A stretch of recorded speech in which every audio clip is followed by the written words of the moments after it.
Here we are, episode 109 on the Trash Talk Business Podcast, our live opportunity every week to sit down and talk about trash. Talk about this amazing recycling, junk removal world we live in. As always, I'm Andy Weins. Normally, this is the time I introduce Casey. He's got life and stuff going on. He's like, I'm going to be a schmidget late, like a schmidget. And now it's like 10 to 12 minutes. So Casey will be joining us in a few minutes. And he'll jump on and we'll talk shit, and that'll be that. Between now and then, I'm going to introduce you to our guest because you know what? Guests are a good thing to have. Stephanie Krubsack. See, I said it like 4 times. I still jacked it up. Stephanie, I know Stephanie in the real world. She's actually seen our facility. She knows what we do. She works in the waste industry. All good things are happening. She lived in Europe for a while, so she sees how the Europeans do things significantly better than we do here in the States. Stephanie, welcome to the show. Thank you so much for having me. So tell me about what you do, or me, I know. And see, this is weird because I normally do my best not to know people ahead of time. Tell us, the audience, about what you do over there at WasteCap. Yeah, so at WasteCap, we help companies get to zero waste. So basically, that could be anything from setting up a recycling program to looking at your waste streams. And we do waste audits on site. Perhaps you want to get a zero waste certification. We can help you do that. Or LEED certification sites, things like that. So we monitor as you go as well, too. So that could be for an existing manufacturing facility or a construction site. So we got talking about this. So what... Right now in the waste industry, I'm beating the drum, and I want to come up with a plan in some way, shape, or form where we have some level of certification when it comes to what junk removal companies do with the material they bring back to their warehouses. What solutions do you guys have at WasteCap for something like that? Yeah, so I guess that would be, so we have partnerships with different haulers. So we have actually on our site a whole network so you can research what recycling options you have in your area. So basically what is all in Wisconsin in this general area is what we mainly work with. So that would be what they accept. So, different companies might accept different materials. So maybe it's like waste stream from your office, or it's a waste stream from building materials. So that could be bricks or cement, things like that. So looking at which places take which product, and that's going to vary as well too. So we recently did an Earth Day event for a large manufacturer in Wisconsin, and they're working with a new hauler where traditionally it would accept a couple different numbers of plastics, but now it accepts 1 through 7, and waste to energy might be a solution for that. So it accepts all the plastics, but then only a portion of it is actually getting recycled, and the other portion would be burnt to turn into electricity. So there's different options that way too. And how did you get into this industry? Yeah, so actually about 5 years ago, I launched my business full time. I was a freelancer for many years, and I basically just set up my business sustainably. So I'm like, okay, so how do I start tracking what I'm doing? So looking at, even as a primarily digital services business, looking at, my home office, what is my energy usage? What am I emissions am I creating by driving to client meetings, and tracking all of that, creating an impact report, offsetting my carbon, things like that. So I basically just set up my business that way from day one. And I just continued to learn more and more. And I got the zero waste certification 2 years ago and got more and more into this space. And now, what does your daily life consist of? Yeah, so it's a combination of, like with WasteCap, we'll go on site to a facility and we'll do an audit. I actually have one coming up on Wednesday. It's a project where I'm looking at their outdoor construction site, looking at, are they maintaining like runoff, things like that properly? And like, what are their waste streams look like? So that's part of it. And then the other part would be more the consulting side. So looking at how a company is operating, maybe they want to train their employees on what is sustainability, what is their roadmap for how they want to operate, and making sure that their stakeholders know what they're doing too. So that could be communications on their website. So they have something standing there at all times, maybe an impact report, maybe a waste reduction initiative for the company to get employee engagement. That would be part of it too. Okay, I like that. And how much do you so with WasteCap, how involved are you guys with landfills and transfer stations and recycling facilities? Yeah, so we work with, the companies to figure out, what goes where and then like what is accepted. So we have that partnership where we know exactly where to send their materials to. And then part of the waste audit, which we do before, is trying to prevent materials from going to the landfill initially. So we'll look at what are they currently doing with their operations? What could they buy less of perhaps? So we're actually digging through the Mm. trash, looking at what is there. Maybe they're throwing away things they shouldn't be. Maybe things should actually be recycled, or some things should be maybe a raw material for another company that they'd want to purchase from you. So we try to look at all options to save revenue that way before it goes to the landfill. So what are some of the common things that are being landfilled that need to get diverted from the waste stream into the recycling or reuse stream? Yeah, so I think so from recent ones, we've looked at some office waste for companies. So in that perspective, we noticed a lot of things were being thrown away that were maybe half used Mm. or a completely new item, maybe like a bottle of a cleaning supply or something, or some paper products that are just thrown away. So that could also be looking at your facility, maintenance crew. What are they doing? What are they removing? If it's like a half used item, that's not okay. So that would be a conversation to have with that crew to look at not throwing away a half used item, or maybe something that is like a chemical that should not be in the trash and needs to be sent to like more of like a more maintained control, that it's not ending in the water streams and things like that. Yeah, and so, no, I mean that's one of the biggest things that I'm pushing, and I have been for years, and now at a greater level with the podcast and how we echo this and make this voice louder is talking about sorting material, because what ends up happening a lot in junk removal is people go out to customers' job sites, they load everything into a dump truck, and then it goes up to the landfill, and a lot of that material can get reused, repurposed, recycled, right? There's all these other avenues, and there's a lack of education, awareness, give a shit. I mean, there's a lot of like what are the um I guess the men what are the constraints, right? Because the physical part is simple, like put thing in other bucket, right? What are the Mhm. constraints that? Well, I mean, again, like it boggles my mind. Like one of my guys today, it was interesting. I went up to one of my guys today. We were sorting some electronics from the weekend. This weekend we did an e-waste event. We collected around 12,000 pounds of electronics. We'll Wow. get the final numbers here. Yeah, so it was a nice big event. Normally we do about 150 to 200 cars. We did 342 cars in 4 hours. So we were cranking. Um, but it'll be between 12 and 14,000 pounds. Anyways, I asked him, I said, "Hey, what do you like about working here the most?" And he goes, "I never really thought about recycling before." He goes, "I used to always litter. I would just throw trash out my window when I was at intersections because I just thought that was Yeah. okay." And he goes, "I know, right?" Like, and I stood there, was like, "Okay, not cool, right?" And I'm Mhm. glad working here. Like, I grew up around recycling.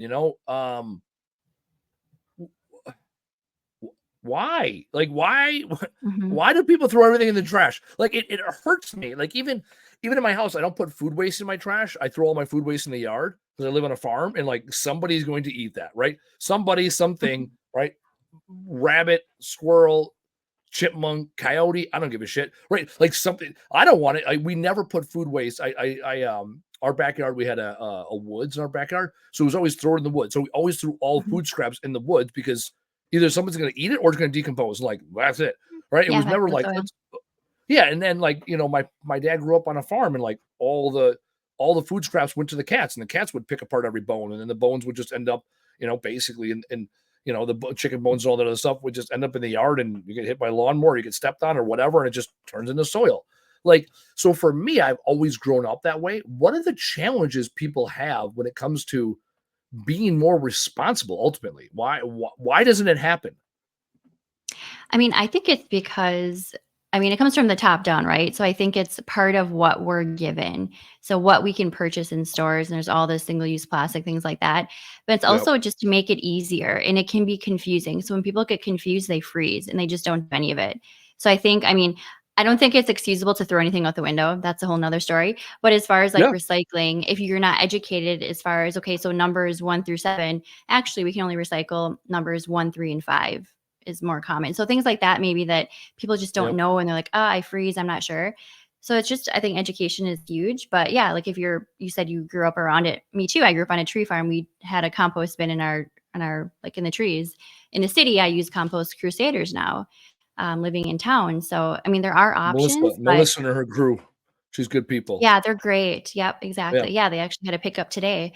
So, yeah, it's just education and not shaming people. I mean, maybe if you're throwing yep, trash out the window, okay, they can be shamed, but because that's just bad. 100%. But I Yeah, mean, yeah, yeah, yeah, if it's yeah. just like general, like I don't know what to recycle, where to go, just come from a place of kindness and say, "Hey, I will help you learn how to get there." And because maybe they didn't have the luxury of growing up recycling like we did, that we had family members that cared about it and did it already. So it's just second nature to us now.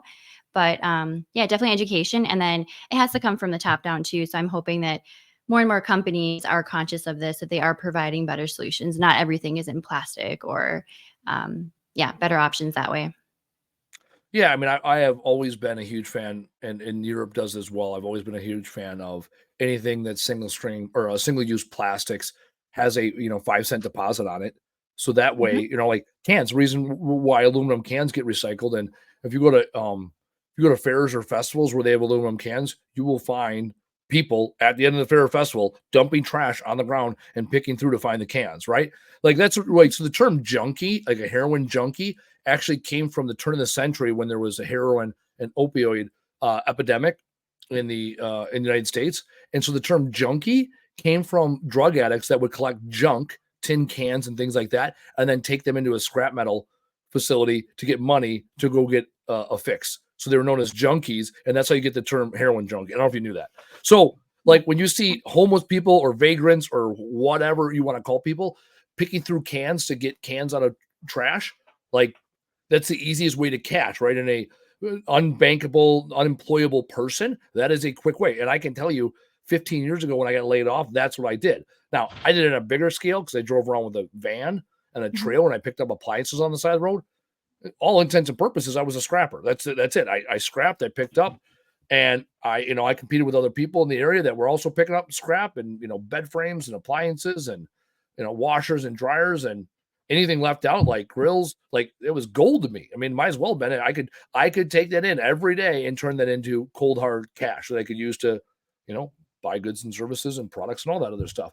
So I am a huge fan of the idea that manufacturers need to be responsible in building the cost to recycle or properly dispose of or recover the the um the material that they're selling, right? Oh, there's Hmm. Casey. Yeah. That's a weird face. Casey, you look like Rylan. Yeah, no, you look like your son there with your cheesy smile. It's good. Casey, Hey, Stephanie, everyone. Stephanie, Casey. Hey, how are you? Hey, I heard Stephanie. the Nice beep. to meet How are you. you? Good. She How are you? works she works with waste cap. She digs through trash to figure out what can be recycled and why people aren't recycling it. Interesting. Actually, Casey would be a good study here because he didn't grow up around recycling or on a farm. We're digging into. I want to eventually get to what junk removal companies need to be doing different, right? From your perspective, um, we're getting into why people don't recycle or why people don't reuse. Like, what is the mindset? Like, how much did you Easy. know about recycling? Yeah, go ahead. What's your thoughts? Straight up information on what I can recycle, how I can recycle, how much does it cost. Like for me, consumer side, I don't know what to recycle or how. I know Yeah. that if you tell me to put it all in a bin, I'm going to put everything I can in that bin, and it's probably not going to be to your standard. On the business side, how much does it cost? Because 1 minute it's a commodity, and the next minute it's like, hey, you know what? This can work this way, but we're going to change the rules because it needs to financially fit our our motives. Because this is the same reason more northern states recycle than southern states. I mean, it's just the resources available down here. You don't see big, huge plants that recycle as much as you see one mega facility for kind of all the region, Mhm. and they kind of control the market, right? Where up north, it's kind of standard to go on every corner. There's a place that will take this, that will take that. You go down Scrapyard Row, and it's one of 7 Scrapyard Rows. I don't know. I Yeah, think it's information and how I yeah. can do it and how much does it cost. Yeah, that I'm surprised by, even with our junk removal. Our audience is primarily junk removal operators, and how much information we put out here on this podcast that's new to them, that they didn't grow up around. And to me, it's like, I grew up this way. Like, my great grandfather in the scrapyard, and like, I heard stories about him, and like, so this is what I know. Right. But that's also why we can only speak to the junk removal operators, because in a sense, lack of a better term, the control factor, the junk removal operator is not as lazy as the consumer. The consumer, the second you tell them there's 2 steps to this process, they're out. If you get, it's the water bottle idea. A plastic water bottle, as is, you cannot recycle. Per their standards, it has to be dewrapped and no lid and no ring around the lid. And once you tell someone on the consumer side that, they're like, it's easier just to throw it away. And then on the junk removal side, how can we better recycle? How does it help my bottom dollar? It's the only thing that matters. We're a business. We have to look at that, right? Yeah, it's good to be green and to help the environment, but in reality, the environment's not paying my bills. I have to figure out a way to do that first before I can get the luxury of helping the planet. I know it sounds brash, but people, planet, profit, right? And I mean, often in business, it's profit first. So yeah, there you go. So there's Casey. Casey jumped in. Now we're cooking on peanut oil. I talked a little shit about how you said you're going to be a schmidget late, or whatever you told Taylor. It was like 10, 12 minutes. 412. Yeah, I know. That's what I'm saying. But that's more than a schmidget or whatever. It is. Smidge and a half. Smidge. Smidge and a half. All right. Fair enough. So you're coming in blind. Oh, I don't like that view. Why did Taylor do that? I don't like that. There we go. See, Taylor's messing around with things. When we have 3 people, this is the view. What do you want to know about that? So you're newer-ish in your role. You're less than a year at Waste Cap. What do you want to know about the waste industry, or the junk roll industry? What do you want to know about? What can we teach you? I want to know from that perspective. Like, yeah, let's start there. I guess, what would be maybe some lesser known things you'd want to tell companies that you are removing junk from, that you would wish they would know ahead of time, or that would help you do your job better? Ooh, that's a good question. Nobody wants your cubicles. That's probably the cubicles are not worth money. Yeah, I mean, yeah, exactly. If like cubicles, yeah, when you buy disposable furniture, it's going to be disposed of more often than not. Like, that is the least environmentally like shitty disposable furniture, and cubicles are one of the hardest things to recycle. And people are like, oh, someone wants them. I'm like, well, you don't want them, and nobody else does. So the biggest thing I want to tell, especially commercial businesses, and a lot of times, when we come in, it's not the day-to-day stuff, right? It's not the manufacturing processes. It is project-based work. I want you to find whatever you're going to buy, like, don't buy disposable shit. And that ends up happening constantly. In cubicles, nobody wants them. Very little recycling value outside of the metal. I hate cubicles. Like, I love them from a job standpoint, right? Because you're going to pay me a lot, and they're going to weigh a lot, and I'm going to get rid of all of them. From an environmental standpoint, cubicles are terrible, right? Like, when purchasing goods or services, buy them out of metal, buy them out of, whether aluminum or steel, whatever. Buy products that have recycling value afterwards. And there's nothing about foam carpet covered cubicles that is recycling. No. And see, what I would say, and this is a perfect example what he just said, but I would say I would like commercial clients to cut out as much of the labor factor as they can. It will save them a ton of money. It also saves the contractor a lot of time. But like cubicles, for instance, the reason why we hate them and we love them because they make a lot of money because of labor. We hate them because the disposal sucks.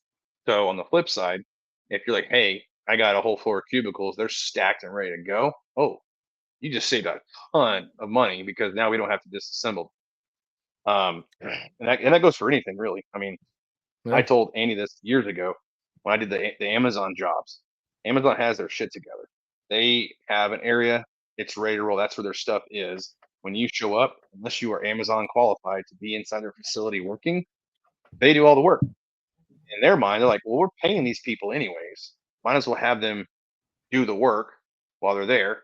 So all we're responsible of is hauling away, right? Whether that's metal, it doesn't matter really. It's they're cutting the labor aspect of it because it actually helps both sides. Instead of being cheap and saying, "Oh, I only want to pay you $50 instead of $150," they're going to be like, "Hey, we're going to do labor for you." Well, that helps me because now I don't need as many people, or I don't have to be there as long. So that's what I would say.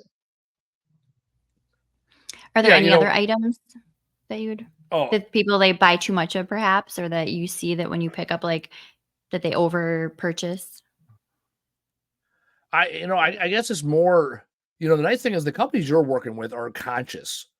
A lot of Yeah. companies, they're making decisions and they're looking at trash as a commodity of doing business, right? They're just like, I got to pay for it eventually. Like, whatever, it just goes down the chute or goes in the can. Mhm. Like, that's a big issue. But no, there are tons of businesses we are pulling brand new products out of because they buy things in massive bulk, and then either they go bad or, Mhm. if it's like food waste and things like that, or they just buy tons of it and never use it. Like, I don't know how many hundreds of Post-it notes and, markers and, like, I mean, to a point, like, we have a room, it's our safe room.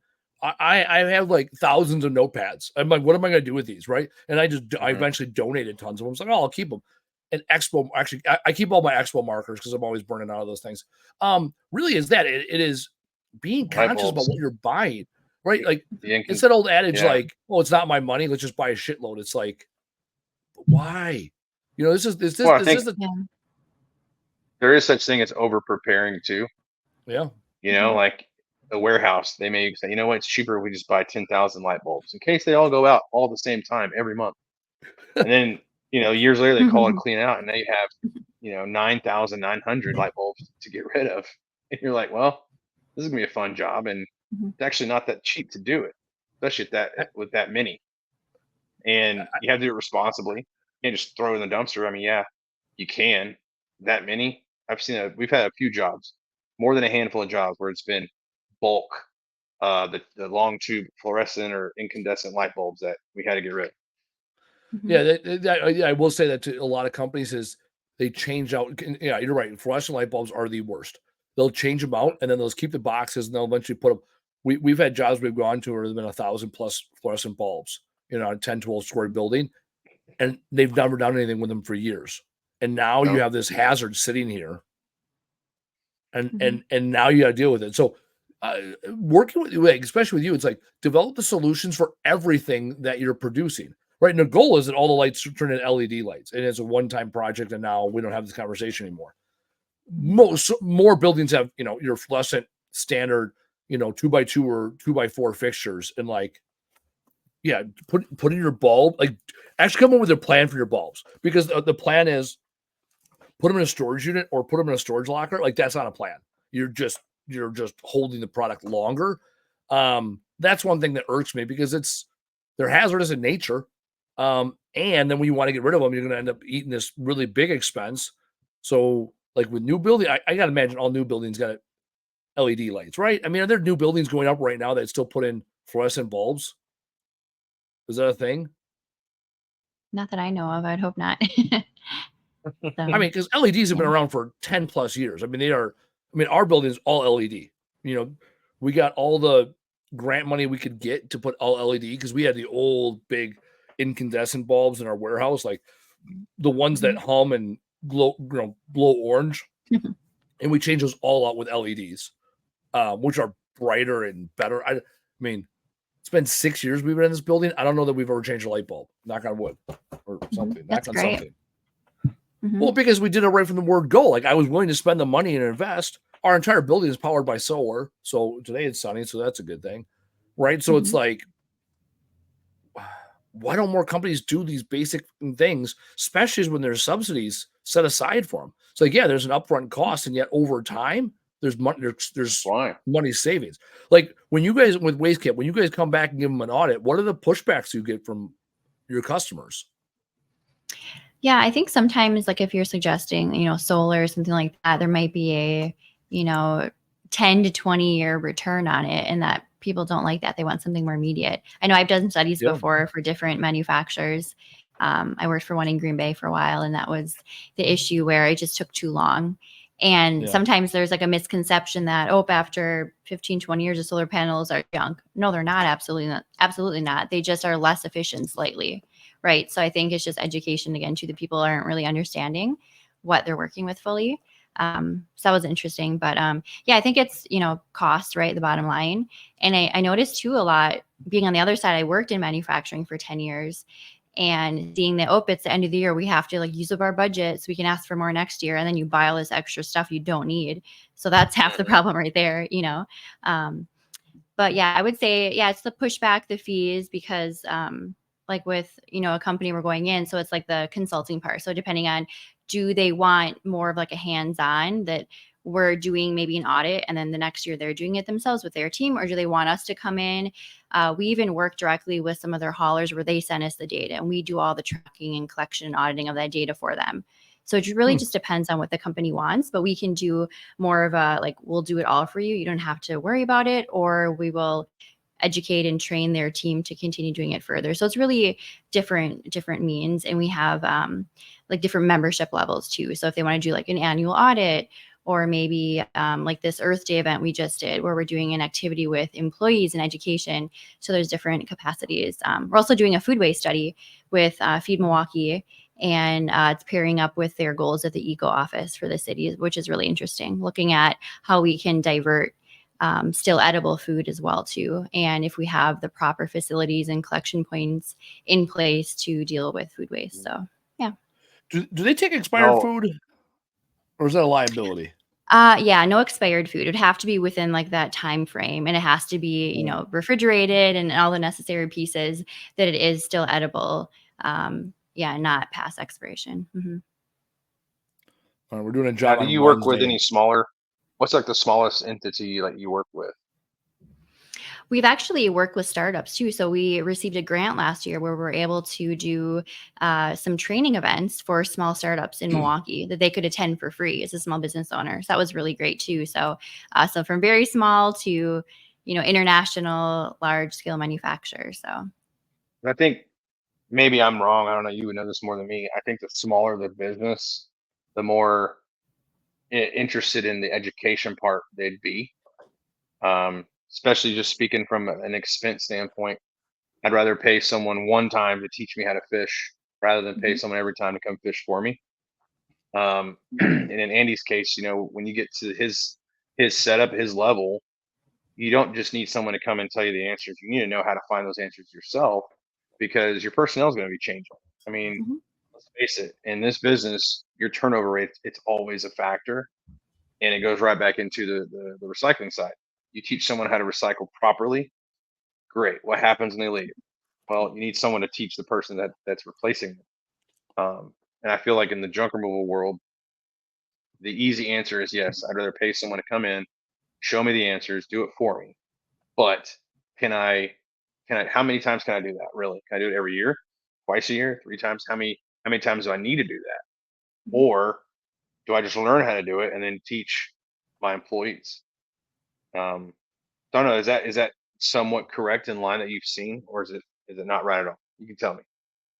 Yeah, so I would say, depending on the company, some larger actually do it in-house. So Land's End is one of our big clients. They are zero waste certified, meaning they divert 90% or more of their waste, which is amazing. They actually do their own audits now in-house, and they're a very large company. So it is both, I would say. But you're right that if it's like a price is a factor, smaller to mid-size SMEs, they would definitely want to do it in-house. And typically when we go into a facility, we would have one or two of their team members as a requirement to do the audit with us so they can learn the process too. So, but it's definitely some of both. So not really size dependent actually. So, what's the benefit of being green waste certified? Like, if I'm a business and I get this green waste certified, how does that help my business? Or is it just kind of like a gold star? Or is there any kind of monetary value to that, or tax break? Yeah, so I mean, there's different capacities. So with the zero waste certification, it's all about the tracking, right? So once you have one of these type of certifications, you're open to a lot of different other possibilities. So B Corp certification is one that you have to be tracking for at least a year to apply. And if you're already tracking all of your waste, you are really on track to get any other. But through the process, like to get there, because it is so strict with the waste diversion, you're going to be saving a lot of money because you're figuring out, okay, so what can we do with this? Like, for example, if you have like catalogs or you have like extra clothing scrap waste, how can that be sold to a company that actually maybe wants to make quilts with it or something like that? So there's a lot of opportunities found along the way to save you revenue before you even get to that end goal of getting that certification. So that would be one. The second biggest I've seen is that you open yourself up to a whole new market of people, because statistically studies are showing that there's a Facebook study I referenced recently where 80% of consumers, not age dependent, so it's anywhere from, Gen Z up to baby boomers, 80% average are willing to pay more for a sustainable product or service from a company that's operating that way. So when you are in that realm, people will see that and seek you out for that. So it just provides a whole new market opportunity for your sales and for potential customers. So we're right now doing a survey of our customers. We want to establish a baseline from Q1, figure out why people are using us, and then figure out how many more, because we're ramping up more and more of our recycling and responsible disposal, really responsible removal, not even disposal efforts. And we want to see how much consumers are really taking to that, to see if it's moving the needle. Because to us, we give a shit, and people talk about they give a shit. And I want to see if people are noticing that we are talking about it more, and it's more top of mind. Because I know me, I want to know where a company is. Like, I mean, I just look at companies overall. Like, that's why I shop local, and that's why I want to shop at certain companies where their mission aligns with my values. I'd rather get the money than anybody else. Like Quick Trip is a prime example. Quick Trip is the greatest gas station of all time. It's a pissing match Next we to have going on. Buc-ee's. Buc-ee's is a After distant, Buc-ee's. very distant second, like 478 miles away second. But anyways, like with Quick Trip, for example, like I value them as a company because they're Wisconsin, they're local, like they make their own food, they do all these things, right?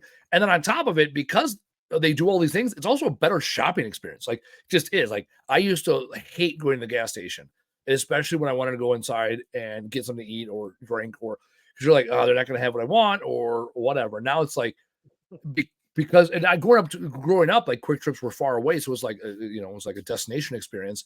And now that we have them, it's like, oh yeah, well, they're employee owned company. Like they have their own dairy, they have their own sustainable practices. Like they do things that are consistent with the way I want to live my life. And I couldn't even tell you the price of gas at a Quick Trip compared to any other gas station, because it never is part of my buying decision. It's like, yep, that experience fits in line with my value, and the experience, right? Their values fit in line and the experience fits in line. The money is third or fourth on the list of things I give a shit about. That makes and sense. same reason I don't. I think Also, same reason I don't shop at certain places. There's certain places I refuse to shop. Like I used to refuse to get Dunkin' Donuts, even though it was my favorite coffee, because they used what do you call it? Styrofoam cups, right? And it was like 5 or 6 years ago they finally switched to paper, and now I'm like, yes, I can have my Dunkin' and enjoy it. But like I didn't shop there, right? And like I hate Starbucks, so it's like that sucked. So whatever. So yeah, Dunkin's my jam, Well, and they're more that's a sustainable. good point. I mean, I think the price is the last thing I look at when it comes to a gas station.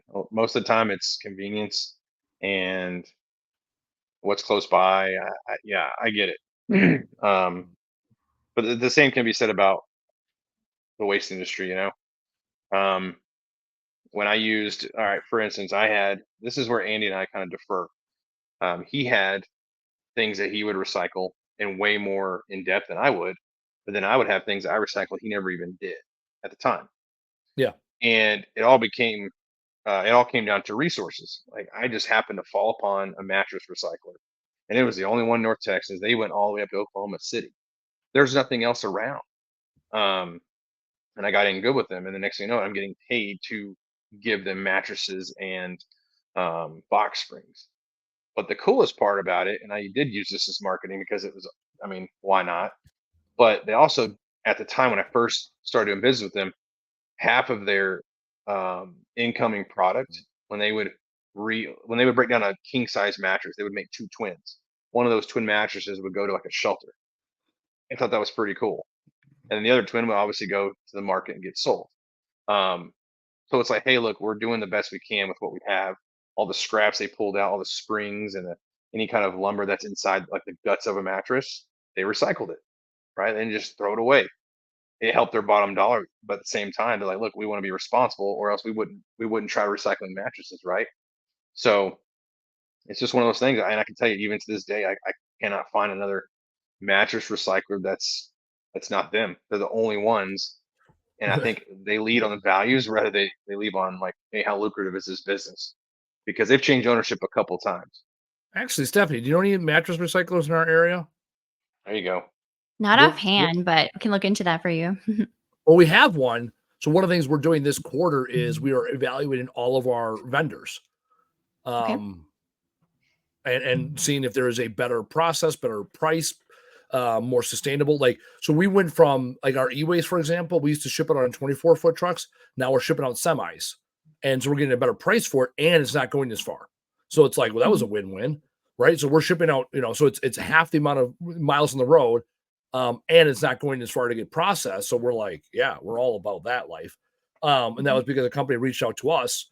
And so, yeah, when we're looking at all of our vendors right now, we're looking to see what other vendors are in the area and what other products we can ship to them. Because I'm always looking to improve it. There's some vendors I haven't changed in years, and now it's like, well, we actually found out there is a second company, a second used appliance store in Milwaukee. So now we have two vendors, right? Which allows us, if one is full up, it gives us flexibility, so we're not having to sit on product when it's not the most convenient time for one or the other of us. So that works out really well. Yeah. What other product lines from your perspective, Steph, have you seen that people, I call them product lines, waste streams, product lines, have you seen that people are like completely dumbfounded? Like, oh yeah, I didn't know you could recycle that. PPE actually. So if you have like a laboratory or something, so there are haulers that will recycle that. So it could be like the scrubs, basically. You'd see like at a healthcare center too. So the shoe covers, things like that. Those can be. There are companies that will take that from you. And we've also looked at and talked with companies of maybe purchasing reusable PPE instead, things you could wash instead of like the disposable smocks. So that is one area that can be a savings over time. Initial upfront cost because you're buying an item that could be washed instead. But but that is something that can be collected. I'm trying to think of some others. That's I've heard of that. I know. So I used to work in medical waste processing, and we would get scrubs and stuff were gowns that were trashed. I mean, just full of blood or other things, and we would destroy them with in our autoclave. See, it's interesting, Andy, because my first CDL job that requires a commercial driver's license was working for a hospital supply company with a main focus in their linens department. Yeah. So I had to go all around Seattle and the surrounding area with big old tractor trailer, filling up carts of nasty ass linen, and then give them clean linen in return. Yeah. And the company I worked for, they had a facility that state of the art. They just moved into this brand new facility that did reverse osmosis in their washing. No matter what the condition of the linen was, they cleaned and sanitized it, and it was right back out there. No, I understand that. It was so when I did medical waste, I strangely know a lot about the laundry industry, especially when it comes to hospitals. It's an interesting industry. I've been to the Clean Show. If you've never been to the Clean Show, been to the Clean Show. The Clean Show, I've been to it. I went there in New Orleans in 19. It is laundry nerds. These guys talk laundry. They talk dry cleaner. And in that industry, they're always looking for environmentally responsible ways, because generally when you can use less, soap, less energy, less water, it's going to be less money, right? It is profit driven first, environmental responsibility. No doubt about it. Or I was with a company. I was selling for a company that sold UV light systems that would energize the water ahead of time, so you had to use less soap and da. Anyways, it's now I'm way going nerd off. No, when we had it, it was always gowns. So that's interesting that you can do gowns and booties and things that were one-time use disposable and get use out of them. Not it's like one thing to have, yeah, like your scrubs, I guess, like those I'm used to just being reused. So that's interesting that you can use those. Huh. Mm-hmm. Yeah. I don't come across those too often. Thankfully, I'm out of the medical world. You ever had any experience with horse shit? Hey, I'm just saying. Casey found a way to make money on horse shit. He got paid on the front end to haul it, and someone else paid him on the back end because they wanted it. And so we did an analysis in one of our very first episodes on the commodity price of horse shit. You get a haircut? Jesus. Yeah, I had to look pretty last weekend. Oh yeah. Casey's a I don't know, VP of sales for a nonprofit, so he's rocking the shirt, the gallon few. Development director, VP of sales. I like that though. The development director. I don't know, whatever. Fucking titles are bullshit. Speaking of titles being bullshit? What is your title there, Steph? Senior project manager at WasteCap. Senior project manager. Senior. She put the senior on there because she's awesome like that. She ain't no regular fucking PM. I hate titles. I think titles are the dumbest. Whatever. We just put an offer letter out to a guy, and his title is integrator because that's what the title is on EOS. And I'm like, general manager sounds fucking stupid. So you're the integrator. What's his title? Integrator. Integrator. Yeah. So take my ideas and integrate them. That's it. The doer of things and make people do the thing. Anyways, that's well, yeah, because I just think I hate titles. Now we're just getting on a tangent. We have actually, this is like the longest we've ever had like an actual interview of non-tangents. Yeah, I will say I used to have a title as top dog back in the early days. It's on my business card and everything. Oh, really? Yeah. HMFIC is the only title I fucking need. Casey knows. You know what HMFIC, Stephanie? Ever heard that one? Mm-mm. Head motherfucker in charge. There you go. Oh, all right. It's a military. So like that's it. It's a total military thing. When someone walks in, they're like, "I'm the HMFIC." They probably are because you don't like. That's the whatever other. It don't matter. It doesn't matter what rank is on your chest. It does not matter your pay grade. If you're the HMFIC, that's it. All bets are off. All right. So you have a podcast. Let's talk about your podcast for shits and giggles. Yeah, it's called Person and Planet. So anything sustainability and wellness related. So I started podcasting back in 2019. I had 2 separate ones and I basically merged it together because sustainability and wellness is so connected. So yeah, it's been fun. You should be on it too. I know we talked about that you'll be a guest sometime. So make it happen. We'll talk about sustainability and wellness. I'm fucking sustainable and well. I mean, I got high cholesterol. I got high cholesterol and 10 extra pounds. Other than that, I'm fucking golden. Actually, Stephanie was at my brother Isaac unveiled a new piece of art. So Stephanie came here. How'd you meet Isaac? I don't even know how this whole story went. She just threw up my warehouse one day. We've known each other for a few years now, actually. So I ran a magazine before COVID, actually, called Mudita, and he was in an article in that magazine. And so we recorded a podcast.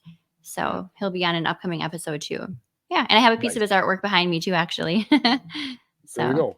You blocked out your So she, I don't know, maybe a month ago, she came in the warehouse and then saw for Isaac's studio and then saw a little bit of the recycling operations. And then 2 weeks ago, Isaac unveiled, actually 2 weeks ago yesterday, Isaac unveiled a new piece of art. And so I was there and then she was there and we caught up and dove a little deeper. And now here we are. Because I was like, I knew she worked at WasteCap, so that was interesting. Because WasteCap was the company that did the first certification for us. They came in, figured out what percentage of the material we brought back here did not go to the landfill, right? It's math, right? I mean, so now we do all our own self-reporting because I data everything. Like this weekend, we did an e-waste event, and I went and final numbers. Our scale broke the other day, so now we have to wait till we ship it before we get weights. But it's between 12 and 14,000 pounds, based on so it's 26 Gaylords. And my hillbilly math is Gaylords are on average 500 pounds. So how did scale break? hit the scale's working, that we hit the wire. Forklift, wire, clip, pinch. Turns out you can't go to the Home Depot, and there's no more Radio Shacks to go buy a special high-speed fancy wire. So we had to go on the internet. So now we're waiting for Amazon or whomever to ship us a new wire. Gotcha. Oh, 100% preventable. Yeah. So now we have to change. Oh, yeah. Because the scale's here and the wire goes straight up because that's where the reader is, and put the big end and the little end. And yeah, so now I need to, so when I redo it, I'm going to run the wire to the left and then put a channel. So that way, if you put the pallet straight on, the likelihood of you hitting it is less, not zero. OSHA. Also, we've had that scale for 6 years, 5 years, however long. I remember, I don't know, I can't remember if we paid money for it or we did an exchange for a job. I remember everyone's like, why are you getting a scale? I was like, because we're going to have pallets someday. And they're like, seriously? I'm like, yeah. And we've had that scale ever since. It's only moved one time. So we moved it from, the middle floor to the sorting room into our outbound room now. Fucking scale's awesome. And that's how I know I'm 10 pounds overweight, because I go step on it every now and then. And I was like, oh, pants are a little tight this week. I'm a bachelor. I cook for myself now. So that leads to instant weight gain. Less walking, more eating. Let's fucking go. All right. We got the podcast. We got the waste cap. What did we not cover? This was the most, Casey, I'm not lying. This was the most interview ever. We didn't go on tangents. Yeah. I didn't tell any old man folksy stories. We all about the business today. I think, so you're a nonprofit. Waste Cap is, right? Yeah. How large are it? How big is the company? Pretty small right now. So there's 3 of us employees, but it's grown and shrunken over the years. So we used to actually have a restore before COVID at our location. We're near the Pabst Mansion in Milwaukee. So we actually had the store where we'd have a lot of these reclaimed materials, and some local breweries, for example, have some bar setups and systems that were reclaimed items. So, and we had a much bigger staff then, but since then it's been a bit smaller, but we're looking to grow again and build that team and have a few more project managers. So yeah. Well, that sounds cool. Yeah, I'm on a nonprofit. We have a staff of 5, so I hear you. Yeah. A lot of everyone wears any all the grant hats. writing tips, let me know. Yeah, absolutely. 100%. Yeah. Cool. So in growth mode this year. So what's one of the ways that y'all educate? I mean, do y'all do mass education at all? Do y'all do kind of, I mean, I wouldn't say a podcast as much as like maybe like a class type video series, or how do y'all reach your target audience?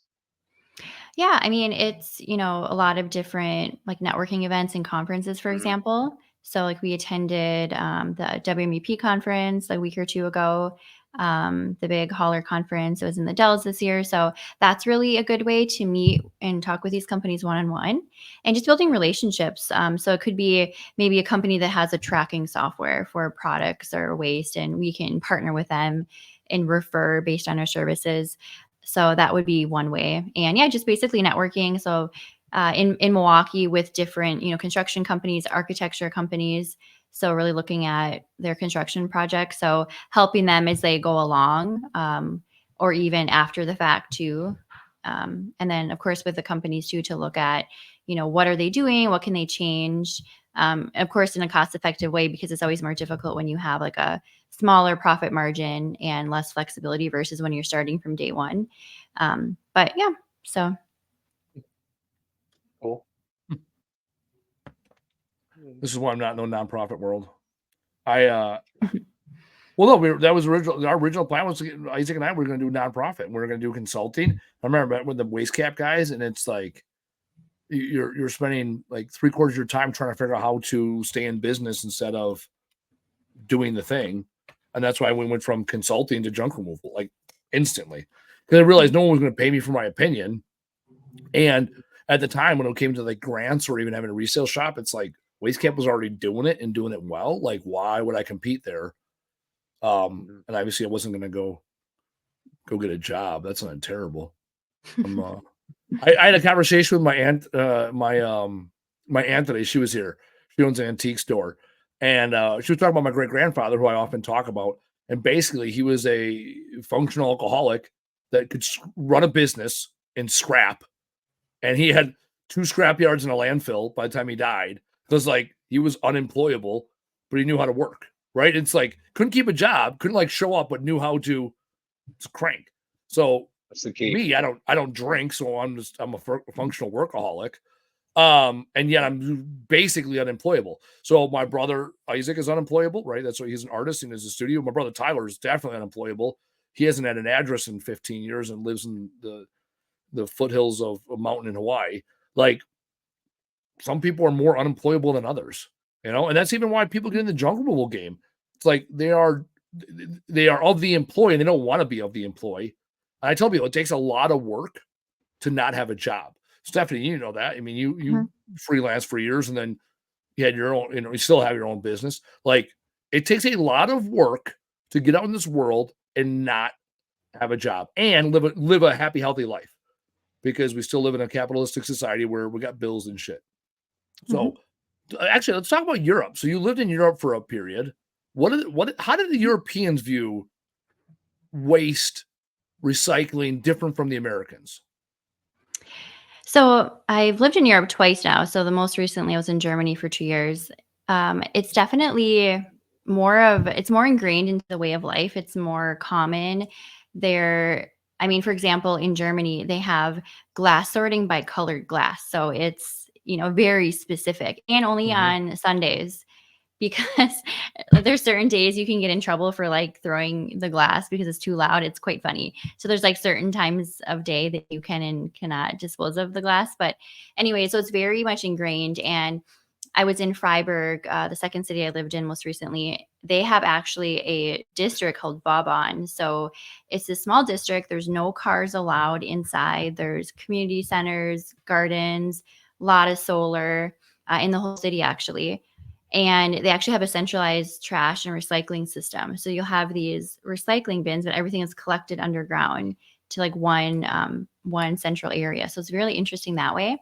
And I think they do a lot of, they're good at having reusable things. So it's more common here too. So like I was in Colorado a couple days ago. They charge for plastic bags, for example, at every store. You don't get any bags for free like we do here in Wisconsin. So that is very big there. So that's been around for a while. And there's companies like Recup, it's called. So you could go into a cafe and you pay €1 deposit to get this reusable cup. And then you can take it, you can keep it if you want. But then next time you come back in, you can give that cup back to them and they'll give you €1 back. And they have the same thing for dishes and things like that too. So just it's more standardized and simpler to have that, I guess, system in place. It's very easy for people to be a little more sustainable and to recycle and reduce waste that way. Good habits too. It's a positive habitual act. Yeah, it's a simple thing, and it's tied to it's simple and it's tied to your money. That's why again we have so much space in the United States. That way we can just keep building landfills, right? Yeah. Europe has been tight on space and logistically because the way they built the cities when it was more walking and horses and then eventually rail, like. Everything's tighter. While in America, you're just like, I don't know, just get on the freeway, drive it out farther, right? Like we are built for the car. We are built for big trucks, and it's like it's simpler just to haul everything, right? We have alleys that trucks go down and just tip cans all day, and it's like just stack it up, stack it high, let it fly. When I worked at Waste Management, that was always the mantra, right? More waste is always better. More money we can charge the consumers, more money the state pays us from the landfills. Like everything was more is better. And recycling was looked at as a thing that you had to do, not something that was actually advantageous. You wanted to do. Yeah. Well, it was like, let's talk about it, but not actually make it a priority. Yeah, we got to change that. And that's the thing is the incentive is how do you incentivize someone to do better for something that may not immediately affect them? That's kind of what you're looked at, right? Like, hey, how do I make sure that y'all recycle? You may not see the benefit, but your kids may, or your grandkids may. So how can I make you do it now? That's the real challenge, really. Yeah. And again, it's like sort of what's given to you. And from a business owner, we have the authority to help make better changes. And again, it might not always be as financially feasible, but it can be pretty close. It's getting better for products. Like, for example, if you go to a restaurant and you want something to go, are you going to be provided a wooden fork or a plastic fork, right? So if the company could, purchase a wooden fork or something that's more sustainable, then you're not going to use your hands. You need a fork. So you're going to take the plastic fork, right? So you have to be given that choice. So it's encouraging business owners to make the better decision, or even to not be lazy. Like a lot of cafes will just give you a cup to go. It's like, no. And so many times it even has happened locally with companies that are pretty sustainable, where I'm like, I want my coffee for here, and they'll put it into Koga, right? And it's like, I'm going to sit here and work, put it in a mug. Some places don't even have mugs anymore. It's all to-go cups. It's so frustrating. Mhm. So, because they don't want to wash it. I prefer a mug. So, Yeah, and I prefer a mug. I know. I actually Collectivo, which is a coffee shop here in the Milwaukee area. I if I'm going to sit down somewhere, it's where I'm going to sit down. Like, I want a mug. I want to sit there. I want to hold the mug, the porcelain, like whatever. I hate paper coffee cups. I mean, that's why. I mean, I have all these stainless steel cups all around. Like, that's basically what I use, right? I hate. Oh, just the paper taste. I don't know what it is. I just don't like it. So yeah, it's all simple shit. Actually, there was a company like 3 years ago on Shark Tank that had edible utensils. I can't remember what they were made of. Yeah. But at the end of the Just meal, were you can eat them. expensive. And if you don't want to eat them, you throw away. They're way too expensive. Yeah, it's almost like a really heavy scale, cracker. though, they're not. And that's the whole key. Right. But the key is, though, with scale, they're not that expensive. And when you're It's talking not that about they're 1 or not that 2 expensive. cents a It's just that dish, they're more expensive than the it's option. more expensive. You need to I got eliminate it. the option. I got it. Mhm. I know. So Yeah. this is where I'm good with rules and regulation. Now, the plastic or the paper straws, though, God, those are terrible. Like, I don't use straws to start Yeah. with, and I get a paper straw, I'm the fuck over it. I'm like, why do I have this water just sitting right there? What do you mean? You didn't like the paper straw this phase? pulp just sitting in my paper. Yeah, they No. have straws now. A No, friend of because mine has helped. Oh, I was going to say a friend of mine has helped actually hotels select better products, and they had like an example of straws, how long they last before they turn to mush. So to try to find a better solution, yeah. That I isn't did have one the other immediately, day that was, yeah, it was at a restaurant. It was made out of, it wasn't paper, because I was like, oh, this is weird. And it was like thicker, and it wasn't plastic either. I don't know what it was. But it was definitely one time use. I could tell that it was, I don't know what it was, and it was actually a butter straw. Yeah, I mean, the plastic bags and straws, like, that's the stuff I'm not gonna fight. It's like, I want to fight the things that are larger. Like you talked about earlier, like, I want to fight the office furniture, like the stuff that takes up no shit real space, and yet it all matters, right? Like, we got to win where we can first, and then take on the smaller consumables. That's why I love the idea of like plastic bottles, because they're prevalent. They're large enough where it's a fight, and it's a large enough problem where we can get